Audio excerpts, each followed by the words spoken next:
to December 4th. It's $60 for hours of video content instead of the regular price of $140. It gives a university-level introduction to personality and is incredibly insightful. If you think you're dating a psychopath or a pushover, find out. Check it out at jordanbpeterson.com/personality, on sale November 26th. Second update. Tomorrow, November 23rd, 2020, my dad is releasing a YouTube video with a huge announcement. 10 a.m. EST. Be sure to check it out. Like I said, it's a doozy. Enjoy this episode and your week, and the course if you buy it, and the announcement tomorrow. Also, I released an episode on my podcast with Matthew McConaughey. So if you want to check that out, please do. Michaela Peterson videos on YouTube. Okay, I'm done. Enjoy this episode.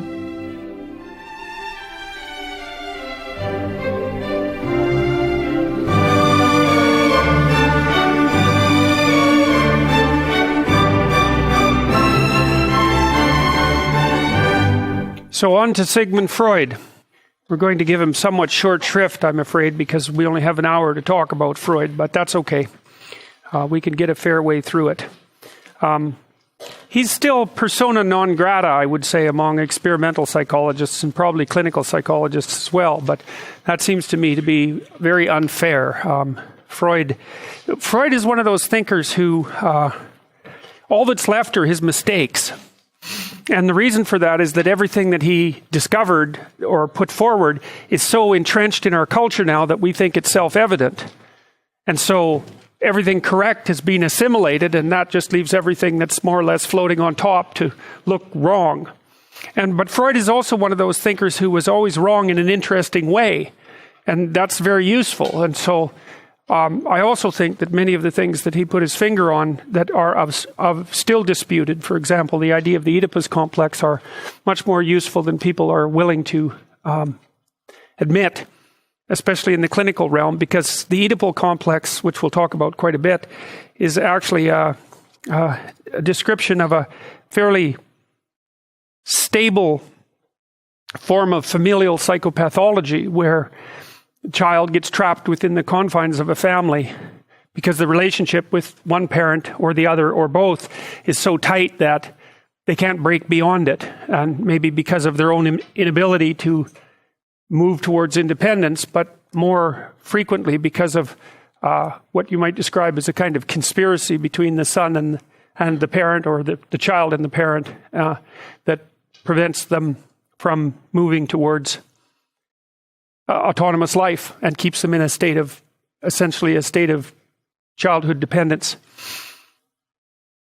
Freud said, "I started my professional activity as a neurologist trying to bring relief to my neurotic patients. Under the influence of an older friend and by my own efforts, I discovered some important new facts about the unconscious in psychic life, the role of instinctual urges and so on. Out of these findings grew a new science, psychoanalysis, a part of psychology, and a new treatment for the neuroses. I had to pay heavily for this bit of good luck. People did not believe in my facts and thought my theories unsavory. Resistance was strong and unrelenting. In the end, I succeeded in inquiring pupils and building up an international psychoanalytic association. But the struggle is not over." He made that recording just shortly before he died. He moved to England to escape the Nazis. Before Freud, I guess, the mind was... It's complicated because Freud, of course, was not the only person to be thinking along the lines that he thought. Pierre Janet, who was one of his teachers, had originated and started to develop many of the ideas that I would say were popularized by Freud. But the idea of the unconscious mind was certainly not as well developed prior to Freud as it became afterwards. And before that, I suppose, you might say that insofar as people thought of the mind at all, they thought of in philosophical terms, and the mind would be that part of you that you're aware of. Like in the Cartesian sense, Descartes said, "I think, therefore I am." And it kind of seems, in some sense, self-evident that you're aware of and have control over the contents of your own mind. But that was what Freud really questioned. And he questioned it deeply. He said, well, First of all, the idea that you're one thing, like one mind, is a dubious idea to begin with, because people are full of internal contradictions. And then the idea that your mind is all of one type, it's all of one form, was also very questionable as far as Freud was concerned, because you could be fractionated into subcomponents. And the idea, for example, that your anger or your sexual desire could be an autonomous part of your personality in some sense, that it could overtake you and control you, that's really a Freudian idea. And one of the classic Freudian ideas really is that people are made out of subpersonalities, and those subpersonalities are alive. And that's one of the things I really like about the psychoanalytic thinkers, because even the psychologists who say over the last 30 years or thereabouts, since maybe longer now, anyways, since the demise of behaviorism as an ideology, and the admission by psychologists that there is an active unconscious, or many active unconsciouses, which is a better way of thinking about it, psychologists still really haven't come to terms with the idea in any deep sense that these unconscious processes are living things. When psychologists talk, for example, about the cognitive unconscious, they're talking about something that they describe in more machine-like metaphors, and that's not reasonable. You understand things a lot better if you understand that the subcomponents that make up people, the fragmentary bits of them, and also the biological subsystems that are part and parcel of your being, are much more intelligently viewed as personalities. They're kind of unidimensional personalities in some sense, so that, for example, if you're angry, you're nothing but angry. I mean, that's an overstatement, obviously. Or if you're afraid, you're nothing but afraid. Or if you're hungry, you're nothing but hunger.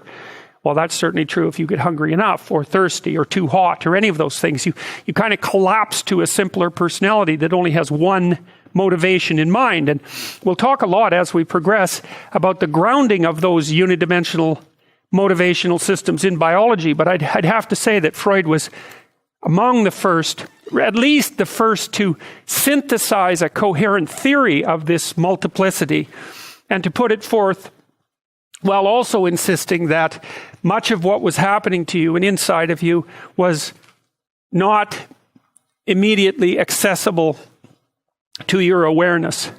And it's a very profound discovery. It means, among many other things, that you can formulate ideas. First of all, it means that you can act out things that you don't understand for reasons that you don't understand. It also means that your memory can contain things that's represented in one way, but that can't be understood in another. So, for example, and we know this is true because there are independent memory systems. There's an independent memory system for procedures. That's for actions. There's an independent memory system for what you might describe as imagination, for the memory that uses images.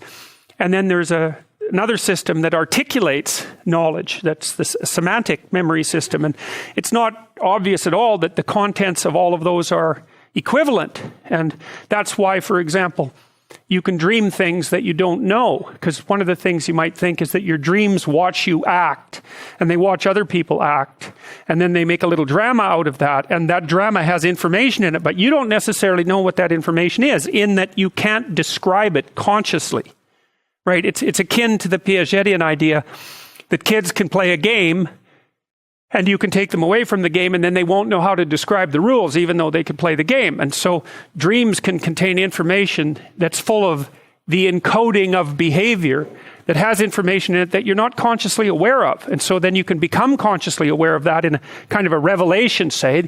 Maybe that's what you do when you become aware of the meaning of a dream or the meaning of a fantasy or something like that. And that's all our ability to think that way, in some ways, can be traced back to Freud. Now, Freud concentrated mostly, I would say, at least in terms of pathology, on sexual and aggressive impulses. And I don't think that there's any mystery for modern people about why aggressive impulses might be particularly difficult to integrate into the personality and might remain underdeveloped, or we'll say repressed, although those aren't the same thing. And I think you might think that in different times in society, some things are allowed to surface and express themselves and other things are less allowed. And so Victorian times had a number of characteristics that made the repression of sexuality particularly likely, and perhaps also the repression of aggression. And we're talking about Victorian times in Europe, obviously, and only one time and one place.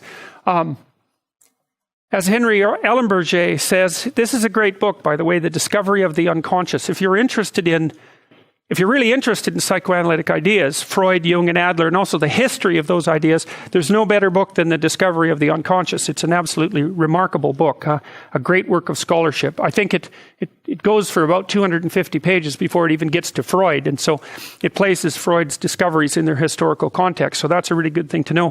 Ellenberger says it was a world shaped by man for man in which women occupied the second place. Political rights for women did not exist. The separation and dissimilarity of the sexes was sharper than today. Women who wore slacks, their hair short, or smoked were hardly to be found, and the universities admitted no female students. Man's authority over his children and his wife was unquestioned. Education was authoritarian.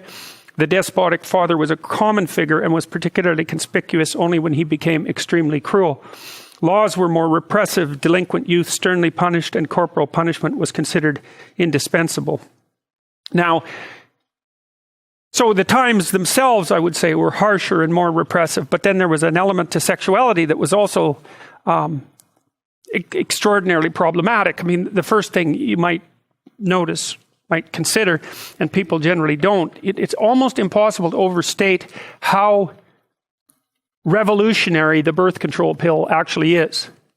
You know, people like to think that the political rights that women have attained have been a consequence of a political struggle, but I don't buy that for a second. I don't think that's true even in the least. I think that what happened was that we underwent a biological revolution in the 1950s, late 1950s, with the emergence of the birth control pill, and that, for the first time in human history, gave women pretty reliable control over their reproductive function, and that really transformed them into entirely different biological beings in many, many ways. Like, here's an example, a subtle example. So, you know, if you track women through their ovulation cycle and you show them a picture of a man, the same man, and you do nothing but vary his jaw width, when they're ovulating, the guy with the wider jaw is more attractive, and when they're not ovulating, the farthest away from that, the guy with the thinner jaw is more attractive, and that's associated with testosterone levels. And so women who are fertile like more masculine men, and basically if you're on the pill, then you're never in that ovulation phase.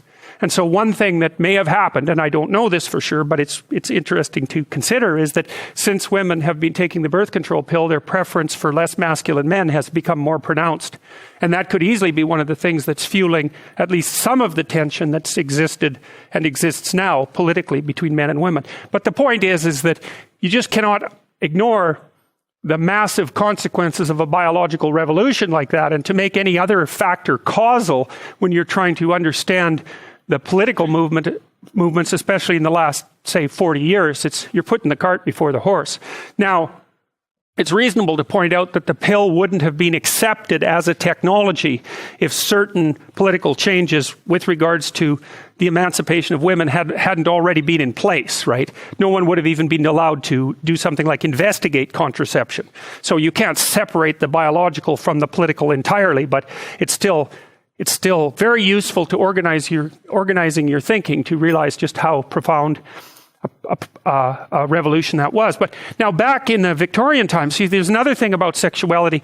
Modern people like to think that there's nothing dangerous about sex, and that is like the stupidest thing you could possibly ever hypothesize, because everything about it is dangerous. It's dangerous emotionally, it's dangerous socially, it's dangerous because of the possibility of unwanted pregnancy, and it's dangerous because of the possibility of sickness, and that's a major one. I mean, so when AIDS emerged in the 1980s, that could have easily killed all of us. Now, the fact that it didn't was wonderful, but it did kill hundreds of millions of people. So it was no joke. It was a big deal. And AIDS mutated to take advantage of promiscuity. And so the relationship between sexual behavior and the transmission of disease is actually mediated at the biological level. But anyways, back in the 1890s, they had the same problem, right? They had the problem with syphilis. And syphilis is one nasty disease. It can mimic almost any other disease, and it's devastating to your nervous system, and you can pass it on to your children. And so part of the reason that sexuality was heavily repressed in the Victorian period was not only because the possibility of unwanted pregnancy, the relative poverty of people. Back in 1895 in Europe, the average person lived on less than $1 a day in modern terms. It's almost impossible to understand how poor people were. And so sex in a poverty-stricken place is also a lot more dangerous than it is in a rich place, because especially if given the lack of employment opportunities for women back in the Victorian period, if you happened to get pregnant out of wedlock, you were in serious trouble. And so the fact that sexuality was repressed is hardly a surprise, because it was so difficult to integrate into the full-fledged personality, and as it still is. So sexual repression, supposedly characteristic feature of the Victorian period, was often merely the expression of two facts: the lack of diffusion of contraceptives and the fear of venereal disease. It was all the more dangerous because of the great spread of prostitution, and because prostitutes were almost invariably contaminated and therefore potential sources of infection. We can hardly imagine today how monstrous syphilis appeared to people of that time. Well, we can imagine it a little bit better than they could in 1970, because it hasn't, AIDS is still with us, although it's nowhere near the plague that it was, say, 25 years ago. Well, here's the Freudian world. So let's take a look at the history or the idea of the unconscious to begin with. And one of the things that you might want to consider conceptually is that there are many different forms of unconscious. There's not just one. And so Alain Berger points out that by 1900, 4 functions of the unconscious had been described. There's a conservative function. So the unconscious stores memories often inaccessible to voluntary recall. Well, that's a strange one. Obviously you remember your past, but you don't remember all of what you can remember at any given time. And you don't really have access to that full store of memories, although you can try to remember. So the unconscious is you can imagine the memories are represented somehow neurologically, but the neurological structure isn't exactly the mind. Like the neurological structure isn't exactly your consciousness. There's some relationship between them that we don't know. And the unconscious, from a conceptual perspective, is the place that your memories are that you sometimes can get access to and sometimes can't. And so you might think, well, that there are the memories that you can't get access to. There might be a variety of reasons you can't get access to them. One might be that you've just forgotten them. And one might be that they're so painful that you don't want to bring them to mind. You'll engage in tricks to stop yourself from getting access to them. Or maybe they're memories that are so complex and painful that even if you did get access to them, you wouldn't exactly know what to do with them. And so there's not a lot of reason for you to bring them to mind, because all it is pain without any utility. And when you understand that a little bit, you understand more about what Freud meant by repression. The thing about Freud is that he kind of believed that, like many people believe now, that when you remember an event in the past, it's almost as if you're using a videotape recorder, and that when you experience that, the memory is somehow recorded in you like it happened. But that's not a very accurate version of how memory works. I mean, we know that memories can be easily distorted. For example, if you interview someone about an event and you make suggestions that there was something present in the event that wasn't there, and then you bring them back a couple of weeks later and you ask them about the same event, they'll often incorporate the thing that they were told into the event. And the idea that you can make an objective record of something that's happening to you is kind of a strange notion anyways, because, so for example, if you're having an argument with someone, and later you're asked what the argument was about, and the other person is asked what the argument is about, there's no necessary reason why the accounts will jibe at all, because a lot of time when you're having an argument with someone, you're arguing about what the argument is about, right? You say, well, you're angry at me. Well, why? This is why I think you're angry at me. And you say, no, this is why I think this event has occurred. And you're thinking about, especially if we know each other well, you're thinking about the contextualization of that event across our entire history. And I'm doing the same thing. And I'm going to highlight things that you're not going to highlight. And I'm going to draw causal inferences that you're not going to draw. And for us just to get on the same page about the memory is going to be very difficult. So the idea that, especially with complex interactions with people, that you can somehow make a video recording of the memory and actually capture what happens is very, very... It's not true. You can't. I mean, you might be able to extract out certain objective facts, but But generally, if it's a dialogical issue, if it's a relationship issue, it spans such a long period of time that just cutting a slice of it out doesn't constitute a reasonable record of what it means. And that's what you're more concerned with too. Like when you have an experience, you're not so much concerned about what happened from an objective perspective. You're more concerned about what the experience means. And then you might ask, well, what does it mean to mean something?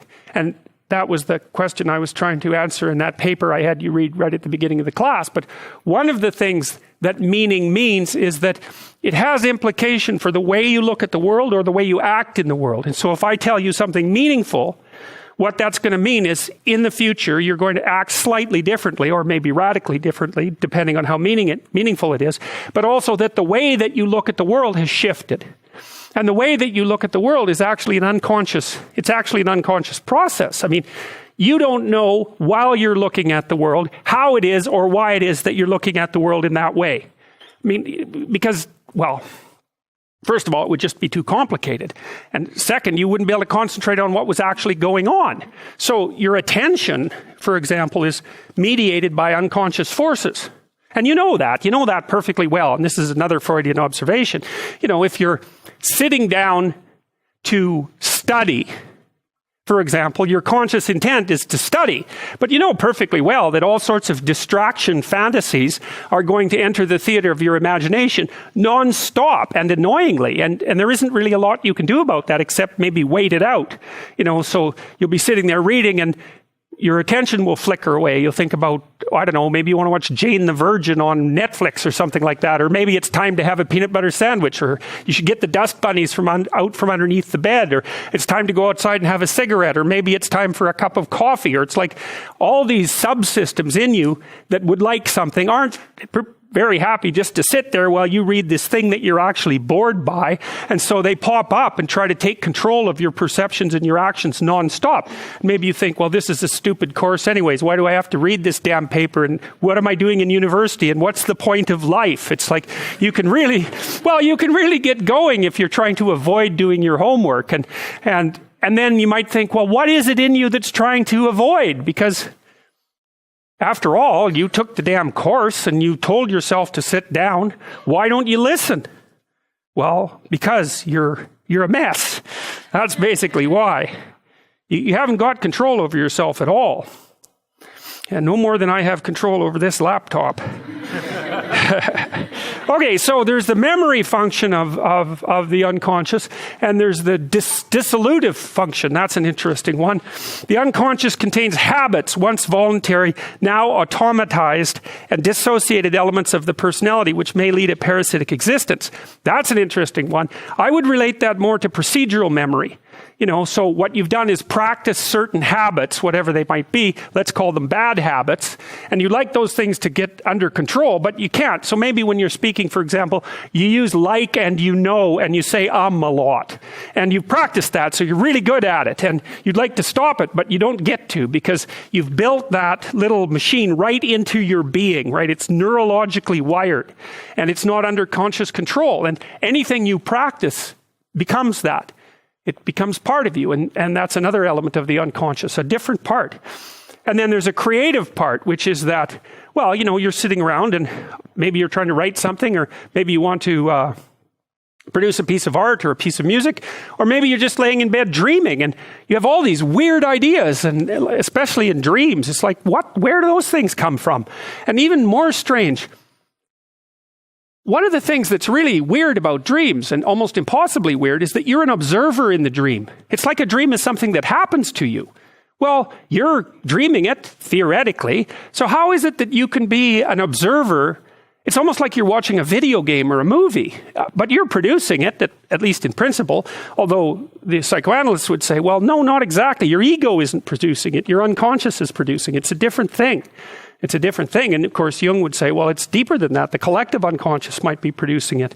It's in some sense, it isn't you exactly, or it isn't the you that you think of when you think of you. And that's the ego from the Freudian perspective, the you that you identify with. That's the ego. And outside of that is the unconscious. The id that's more the place of impulses, and you could think about those as the biological subsystems that can derail your thinking, right? And that govern things like hunger and sex and aggression and your basic instincts is another way of putting it.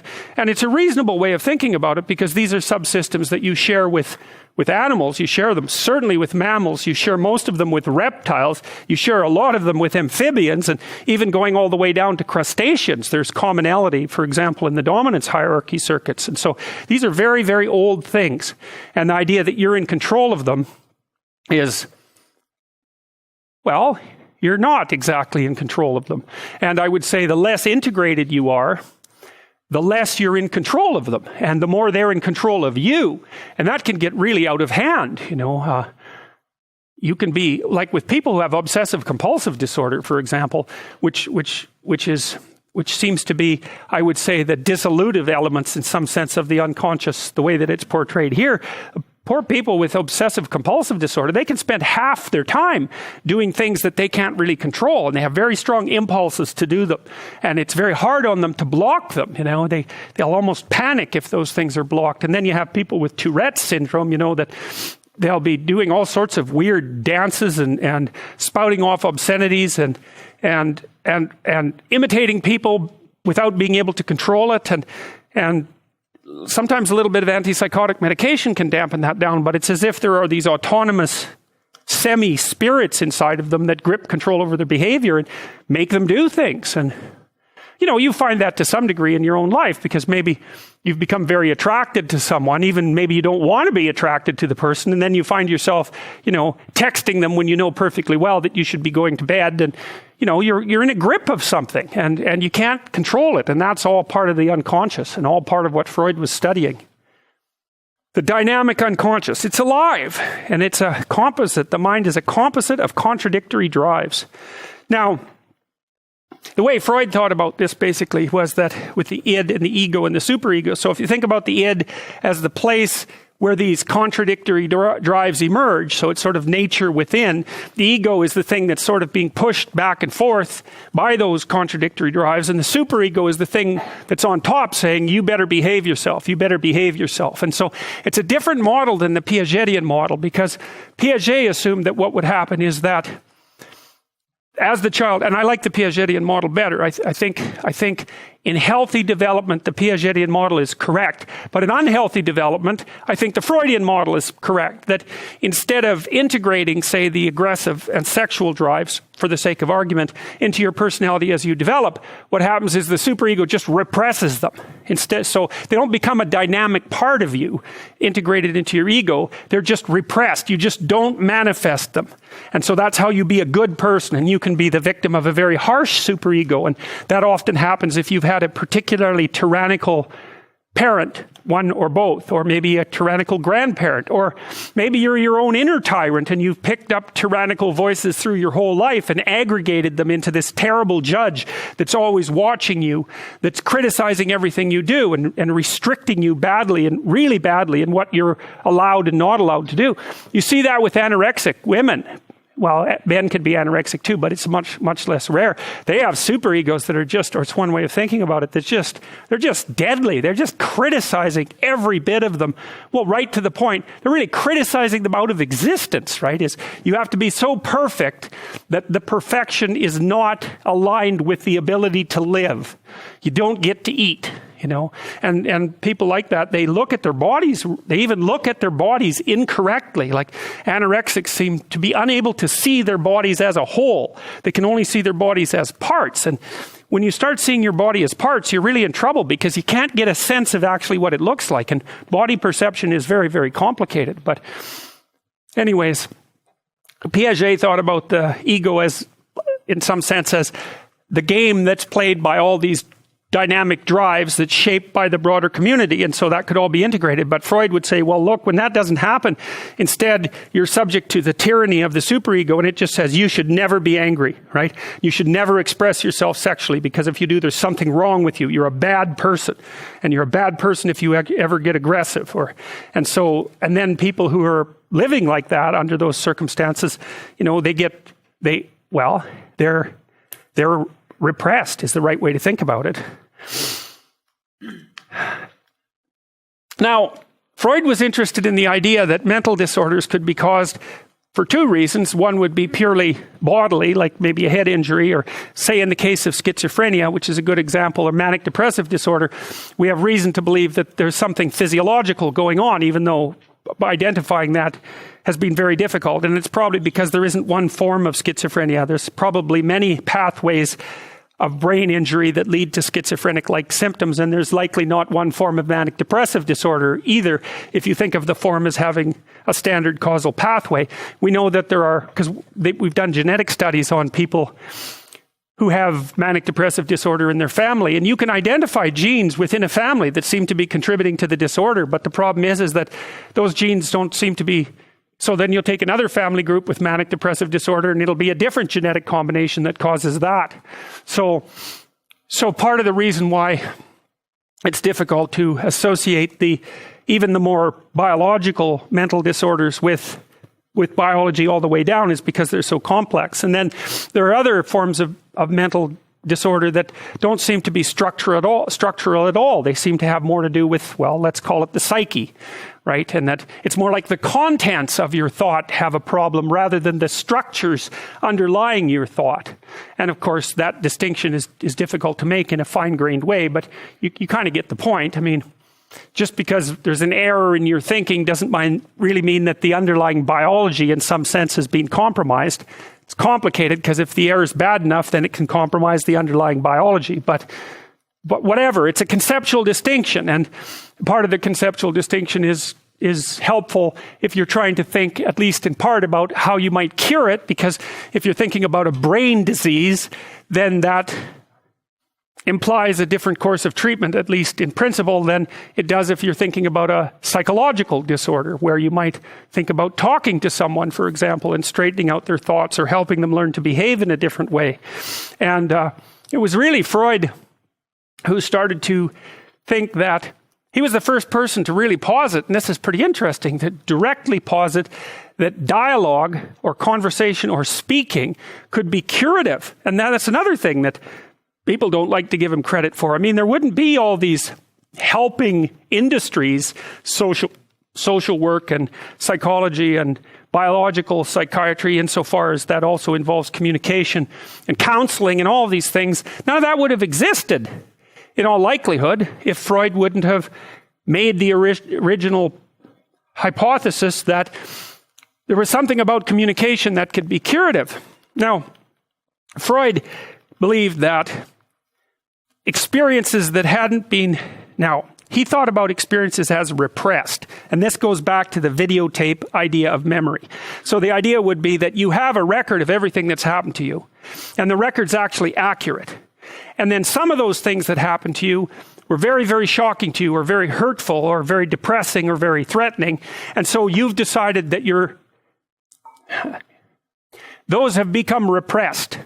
You're not paying any attention to them. Now, he has a complex mechanism to account for that, and I actually think this is a place where his theory went badly wrong, because you don't have a videotape memory, and it isn't obvious that the memories that you have of traumatic events are fully fledged and causally appropriate, but just not paid attention to.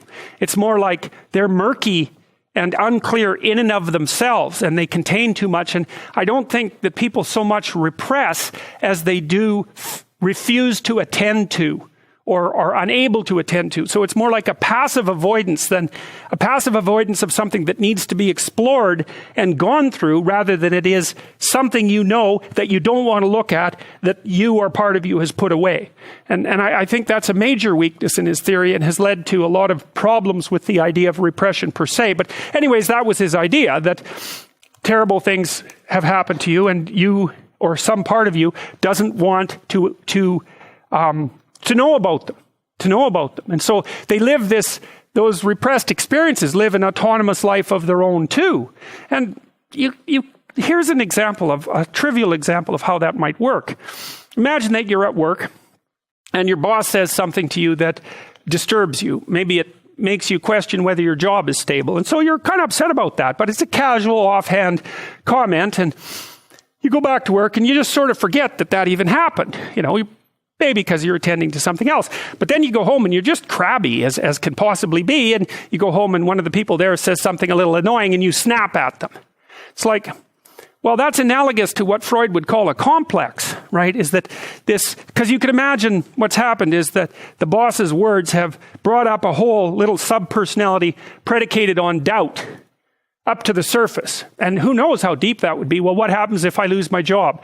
And if I lose my job, well, what sort of person am I exactly? And what about all these other times that I've failed? And then maybe you remember the other times that you failed. And what am I going to do in the future? And so it's this whole cluster of ideas that surrounds that doubt. And that's been activated. It's this little part of you. And then maybe you're not attending to that because you're busy doing some other work. But when you go home, something triggers it. And it's already there. You get way more upset than you should. And that's what a complex is, except in a much more complicated manner. Like a complex might be a whole series of experiences that you've had that are united by some emotion, like threat, that haven't been transformed into a coherent representation, but that can rise out of the unconscious and possess you. If you guys, many of you guys have been depressed at least one point in your life, you know, it's actually very common for University of Toronto students, especially in their first year. It's about 1 in 3. If you give students the Beck Depression Inventory, about 1 in 3 University of Toronto students in our research have hit criteria for hospitalization. I mean, the Beck is a little oversensitive as far as I'm concerned, but you know what it's like when you're depressed? It's like it's a part of your personality sort of subsumes the whole. And depression, quite classically, is, well, you can't think of anything good that happened to you in the past, and you can't think of any reason why the present is good for anything, and you're pretty damn hopeless about the future. And so that's a complex as well, and it's a complex that consists of nothing but negative emotion, and it structures your memory and your perception and your plans for the future all at the same time. Now, Freud had a very lengthy list of ways that people could be treacherous towards experiences they had that they wanted to repress. And so he called them defense mechanisms. This is how you fool yourself into believing that you don't have to take into account a certain set of negative experiences. You know, it's like, well, we'll go through them. Repression. Okay, well, we talked about that. Denial. Well, denial is a very complicated one. See if I can come up with a good example. Well, there's a classic example for people who have, I think it's called anosognosia. I don't remember exactly. It's neglect. That's a less technical way of thinking about it. So let's say you have a right parietal damage from a stroke, and you lose the left side of your body, so you can't move it anymore. But worse, you don't know it's there, and you don't know that the left side of anything is there anymore. And God only knows how that happens. But like, you'll only eat half the food on your plate, only on the right-hand side. And if someone asks you to draw a clock, you'll cram all the numbers into the one side. And so you kind of lose the idea of left. And I think it's sort of like, you know how when you're looking forward, there's nothing behind you. You can't see anything back here. It's not black. It's not even gone. It's just simply not there at all. And so if you could imagine that sort of stretching around halfway, that seems to be something what neglect is like. But anyways, if you take someone with neglect, according to Ramachandran, and if you irrigate their ear with cold water, the ear on the opposite side, then they'll kind of have a little convulsion, and then all of a sudden they become aware of their missing left side. If you talk to them before you do the irrigation, you say, well, what's up with your left arm? And they'll say, well, my arthritis is bothering me and I don't want to move it. They come up with something that sounds akin to denial, you know. And then if you can snap them out of that with that irrigation, then they'll have a catastrophic emotional response, logically enough, to the loss of their entire left side. And Ramachandran reports that lasting about 20 minutes, and then they'll snap out of it and go right back into the denial. And sometimes people deny things because they can't update. What's happened to them is so overwhelming that they cannot construct a new model. They just rely on the old one. And you see this. Well, imagine first that you've just had a tooth pulled, and you know how long your tongue takes to like remap the inside of your mouth. It's really hard to come up with a new concept of you if something catastrophic happens. And so sometimes the denial is just that the thing that has happened is so overwhelming that the person can't model it. But then maybe also they refuse to think about it. And you see this emerging in lots of strange ways. So, for example, if people develop diabetes, for example, they're often not very good at taking their medication or regulating their diet. And you might say, well, they're denying the existence of their illness. And to some degree, they're probably doing that because who the hell wants to think that they're diabetic? But even worse than that, it's complicated to be diabetic. You're no longer the same person that you were. And so you have to learn a whole bunch of new ways to be this new person. What to eat, when to eat, how to check your blood. You have to be careful whenever you go out and eat. There's 100 new things a day that you have to learn. And so separating denial from inability is a hard one, but you can also understand that people might deny, no, that's just not happening. I'm not going to admit to that. Reaction formation. Oh, that's one. Maybe you hate your sister, and maybe you have your reasons, but you shouldn't hate your sister. So what you do is act as if you really, really like her. That's an overcompensation. So that's another form of defense mechanism. Displacement. My boss yells at me, I yell at my husband yells at the baby bites the cat. Well, they're not really dealing with the problem, which is the boss. It's just pushed on down the road. And identification. You're bullied. And instead of coming to terms with the fact that bullying occurs, you start bullying other people. Rationalization. Well, you know what that means already. Maybe you don't do your homework, you're procrastinating. I bet you can come up with 15 rationalizations, no problem, for why it's actually not necessary for you to do your homework right then. Intellectualization, well, Woody Allen's movies are about like that. He's got all these neurotic problems, but he's smart, and so he can come up with intelligent reasons why he's so messed up, even though he knows he's messed up and it doesn't help. Sublimation. Well, that was one of the things that Freud thought characterized art. So, for example, there's a lot of erotic content in art. And so if you're having trouble establishing a relationship, or if you want to have a relationship with many people, then maybe what you do is sculpt nudes or paint them. And then there's projection, which is I'm having an argument with you, and I'm unwilling to admit to my dark motivations, and I'm very skeptical of you, and so I assume that you're characterized by all the dark motivations that I won't admit to in myself. So, now, Freud also believed that it was unconscious ideas that were at the core of psychological conflicts, and he described those conflicts as incomprehensible distress, psychosomatic symptoms, and so those would be the manifestation of psychological the manifestation of psychological content in bodily form. So that might be stress. A stress-related illness might be one way of thinking about that. I've had clients who had hysterical epilepsy, so that was quite interesting. So that was a somatic manifestation of a psychological problem. Back when Freud was practicing, hysteria was much more common, and maybe that was partly because Victorian society was so centered on the theater and so dramatic, and people would come in with like a paralyzed arm or something like that he could sort out with hypnosis. And so they were manifesting their psychological distress in bodily form, often in a manner that was representative of that psychological conflict in some way. Behavioral anomalies, hallucinations, and delusions. He thought that all of those could be manifestations of internal psychological conflict with their sets of unconscious ideas. So, let's go back to the boss example. Your boss says something nasty to you, you come home, someone says something a bit provoking and you fly off the handle, and then you have an argument about what the hell's up with you, because they say, well, look, what I said was, this big, and you reacted like this, and you're going to say, well, no, you're always annoying like that, and which is kind of a denial thing, and maybe the person doesn't let up, and they say, no, I really know that something's wrong, and you do like 6 other things to keep them the hell away from you, and finally they're persistent enough, so you break down crying, and you say, well, I had this terrible day at work, and you didn't even really notice that you knew that until the moment of the tears. And you see that very frequently in psychotherapy too. If you're talking to people, for example, maybe they're relating a story about their marriage that collapsed badly, and they're talking, and all of a sudden they'll say something and they'll tear up, and then they'll continue, and you can grab that. You say, look, you just said something. I noticed that your eyes filled with tears when you said that. What was going through your mind? Now, often unless you catch it quick, they'll forget. So they're talking, and the talking about the past is flashing off imagistic memories, and you'll say, well, that made you cry, and they often don't like that because, for obvious reasons, that something's come up that they don't want to talk about. And so you say, well, what was flashing through your mind? And the person will tell you, like, quite a lengthy little memory fantasy about a sequence of events that, is still a hot button issue.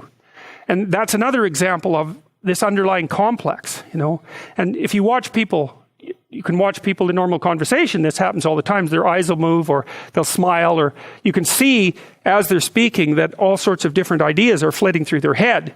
It's dreamlike in a sense too. It's sort of as if the person is talking and they're dreaming at the same time. There's this image-laden set of memories that's going on at the same time. And that can be quite broad, far broader than they could encapsulate in the words. And so you can catch that. And if you're really listening to someone, really paying attention to them, you can see when they're doubtful or when they pause for a long time. That's another one. That something's come up that's occupying their mind and interfering with the flow of conversation. And Freud was very good at listening in that manner. Well, that happens with jokes too, And like, for example, when I was showing you guys The Lion King stills the other day, and I showed you that picture of Nella laying on her back with that peculiar expression on her face, everybody immediately laughed. And Freud would have considered that an entry point into the unconscious, because there was a reason you were laughing about it. It goes along with it. Well, it would have gone along with the sexual complex in that situation. And everybody recognizes it instantly, and they laugh about it. And comedians are really good at that, because if they're good comedians, they say what everyone's thinking, but no one will say. And it's a relief to everyone, what's his name? Canadian comedian. He's always making racial jokes. No, it's Canadian. Russell Peters. I mean, he's a great example of that, He fills a whole stadium with people of all different ethnicities, and every single one of them is dying to be insulted because of their racial background, It's a relief to everyone. So he insults the Arabs, and then he insults the Jews, and then he insults the Christians. And everybody's going, oh, I'm so glad finally someone said that.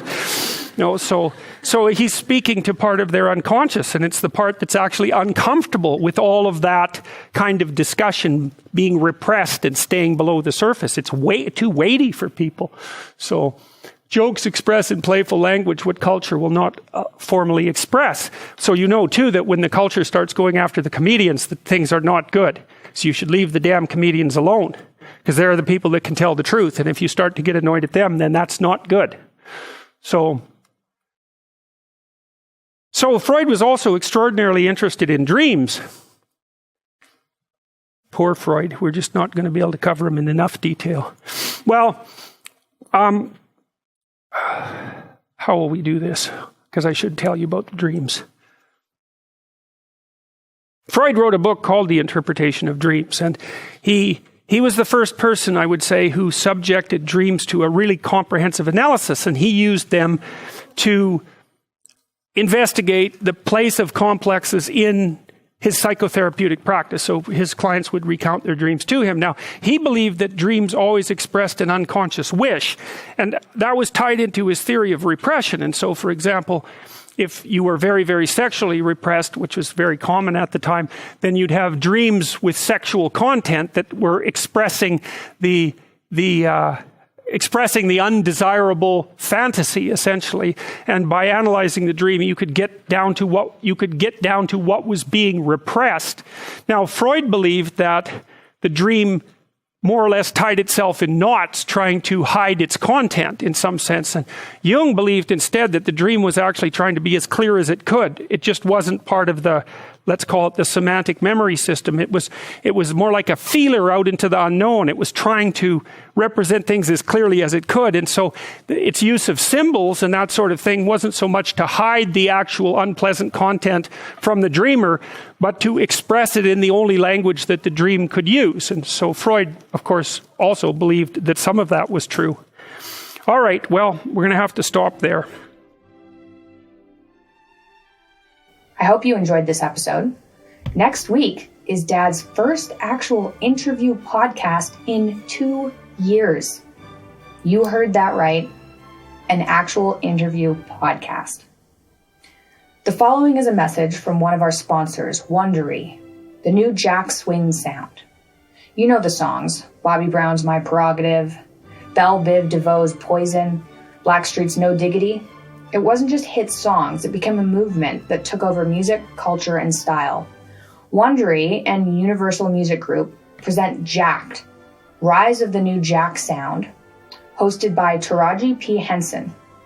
Jacked follows the story of a group of young musicians who use their unique style and undeniable talents to create a new kind of music, New Jack Swing. Go behind the scenes and into the recording studio with movement's most influential artists as they create music unlike anything that had been heard before and forever changed American culture. You're about to hear a preview of Jacked, Rise of the New Jack Sound. While you're listening, be sure to subscribe to Jacked on Apple Podcasts. Join Wondery Plus in the Wondery app to listen to the entire series ad-free. Listen today at wondery.fm/jacked_JBP.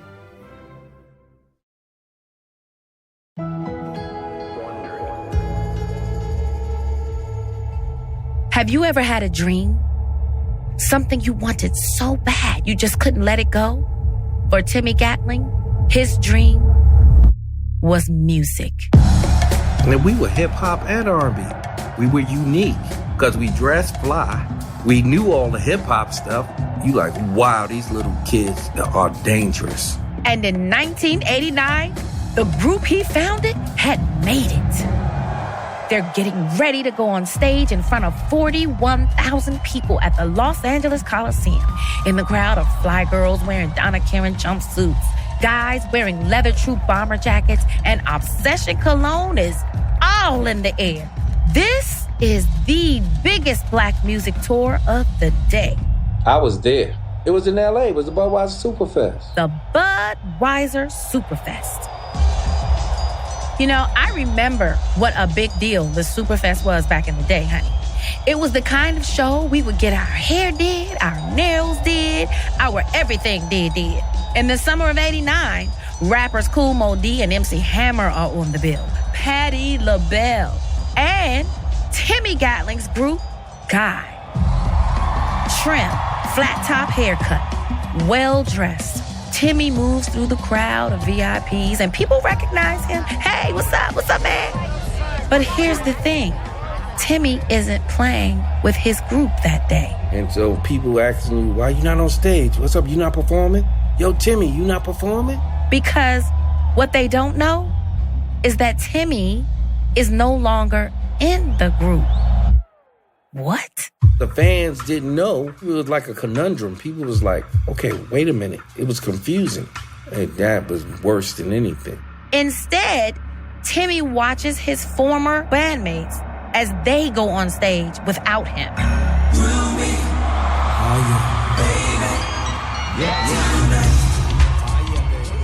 And now, he's watching as the crowd at the LA Coliseum go off. Guy's dreams have come true, but not Timmy's. There's no other, how can I put it? It was totally bittersweet. Hearing your songs, it takes you back to how y'all wrote the songs, where you were at in the hood, in Teddy's living room, and now they up on stage and you're not a part of it. Well, what happened to Timmy's dream? I mean, how did this group of kids from Harlem rise to the top of the music industry only to come apart? The story of Guy and New Jack Swing is a story of friendship, double crosses, gangsters, two-timing, and the invention of a new sound that changed pop music forever. And if you listen close, you can hear it all in the mix. Give it to me, give it to me.